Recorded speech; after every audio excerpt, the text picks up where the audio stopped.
proud of the way our guys responded to a lot of different adversities tonight. It's always good to get a W. You can do it, but but if you hadn't I was awful proud of the way they fought. Again, like I said, we had to overcome lots of different things tonight. We sure weren't. We knew we were playing without Rawls from the get-go. Just weren't ready to play without Dave in that second half, and JMR with foul trouble. So we had to do it in a different way tonight. And like I said, these guys deserve a lot of credit. Mix and matching. Everybody came off that bench, added two. I thought that a couple big stats. We had 15 assists, 4 turnovers. We went into the game, they were averaging 8 threes. There's one thing seems to have been a trend. A lot of teams were making threes, in particular in the second half. And our goal was to hold them under their average of 6. Well, they had 4 at halftime, but a big stat. They only make 1 3 the second half. They only finished the game with 5 threes, and that's a huge stat. And we found a way to step up and make 10. Dante, it's his first start. They started playing some zone early in that game, and that's where he's most effective at and best at. And he made them pay early some. But what I'm most proud about him was this: challenged him to go rebound a basketball. And he went and got 7 rebounds tonight, and that's big. Him and E-Man led us in rebounding. Both of them had 7 each. And, like I said, Jamar didn't get a lot of minutes, but he's very effective in there. I think he had 6 blocks in the 20 minutes he played. Landers was forced into playing a lot of minutes. A couple things he just needs to get better at. As I talked to him about, teams are in those bonuses, just can't bail people out. But he made some big plays for us, too. He jumped up and made a couple big threes, and, defensively, he gives you some quickness out there. So, it was a great team effort, just not because we won, but because of the way we won. For all the different mix and matching we had to do in playing without Dave, Luke, and Ross. Questions? Yeah, he goes down early there in the second half, and you guys were able to kind of, like you said, kind of piece it together. To kind of say that, different guys were able to step up. Dante hit some big shots there. You had some good defense inside even without a Sharp in there during that stretch. I mean, there were a lot of guys maybe that have put in different places tonight that responded, it seemed like. Like I said earlier, everybody came off that bench, they added to. That's what you have to have.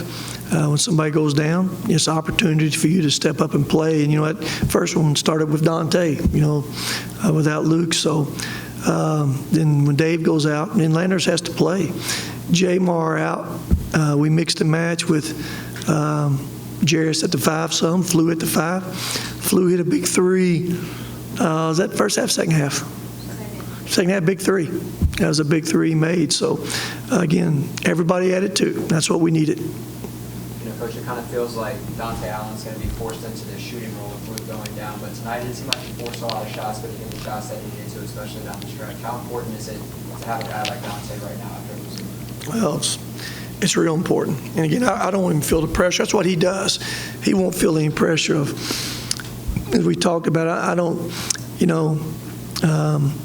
his stats, I don't think coming in this game were great making threes. I think he was at 30%. But we all know he's very capable.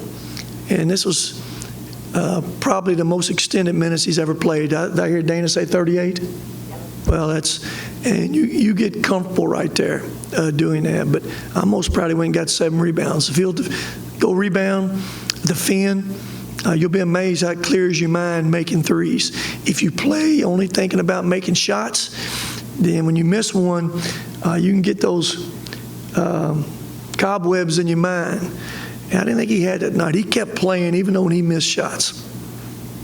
Yeah, you hold them for 1 for 11 in the second half, the 3-point line. Big stat. I mean, that's absolutely huge, especially against a shooting team like UTSA. You guys were closing out on shooters really well. But what did you guys do defensively in that second half to really shut it down? Well, again, there's been a tendency teams making 3-pointers happening against us in the second half. That seems to be, and we talked about it, and just we can't let that beat us. We got to run them off those lines.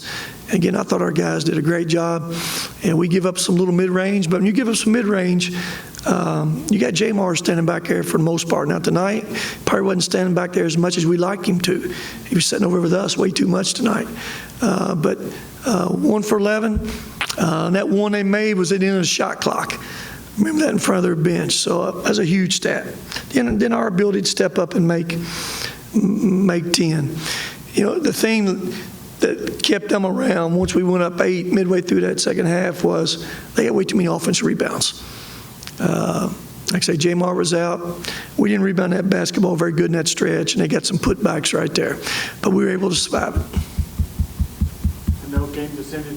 What's our thing with Davion Wolf? Well, he hurt his big toe. That's basically all we know. He got his big toe stepped on somehow. And, you know, I just know this. When he can't go, he's got some pain. Because, hey, that guy right there he's as tough as they come. So we'll see where we're at Saturday afternoon.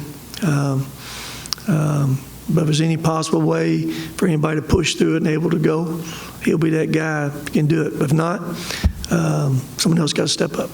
Also looks like Jarrett's got a little shaken up in the second half there. I think he said something about dislocating a finger or a wrist or something like that. What kind of happened there? He did. He said he dislocated a finger down there somewhere. I know he came back in, taped up, and, you know, Jarrett's hit a big three for us out there too now, and finished with 14 points, and, you know, just played hard. You know, we need his experience out there, and like I said, I thought Acock's presence in that second half. He kind of moved him out there to point a little bit, and thought his presence was huge. He went and got those baskets when we had to have them. Yeah, it seemed like after Davion went down, you know, you didn't have Rawls tonight, so your 2 primary ball handlers were out. Yeah. It really seemed like someone flying under the radar was Emmanuel Acock with, you know, handling the ball, you know, down the court and things like that. You know, how important is he tonight? That doesn't want to show up as much in the stat sheet. He's got to be important every night, and he had great stats now.